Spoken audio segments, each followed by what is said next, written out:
حضرت عبداللہ ابن عمر، حضرت عمر رضی اللہ تعالیٰ کے بیٹے بہت بڑے محدث تھے، تو وہ روز صبح صبح نا بازار کا چکر لگا کے آتے. ان کے خادم نے کہا حضرت آپ خریدتے کچھ بھی نہیں ہے، ویسے ہی بازار کا چکر لگا کے آ جاتے ہیں، تو آپ کیا کرنے جاتے ہیں بازار، مجھے بھی ساتھ رکھتے ہیں. تو کہا آپ کو پتہ نہیں کہ میں بازار میں سلام والی سنت زندہ کرنے جاتا ہوں، جو بندہ ملتا ہے میں اس کو السلام علیکم کہتا ہوں، صرف میں سلام کرنے کے لیے بازار جاتا ہوں، کوئی خریدنا نہیں ہوتا میں نے کچھ. ایسے صحابہ کرام حریص تھے. جنگ میں جا رہے ہیں، جنگل میں سے گزر رہے ہیں، ایک درخت کے پاس سے گزرے، کچھ ادھر سے گزر گئے کچھ ادھر سے.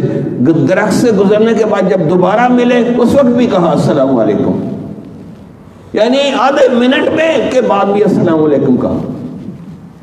حضور صلی اللہ علیہ وسلم کسی صحابی کو ملنے گئے گھر، تو اس وقت تو گھنٹیاں تو نہیں تھی، تو آپ نے کہا السلام علیکم، آواز ہی نہیں آئی. دوسری دفعہ کہا، تیسری دفعہ کہا، تو حضور واپس چل پڑے. وہ صحابی باہر نکلے، اہلا و سہلا یا رسول اللہ، آپ تشریف لائیں. کہا آپ نے میرے سلام کا جواب نہیں دیا.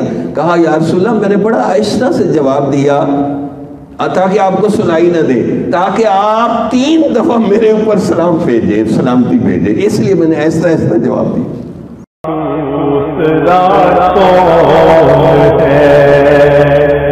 کس سے مانگے کہاں جائے کس سے کہیں،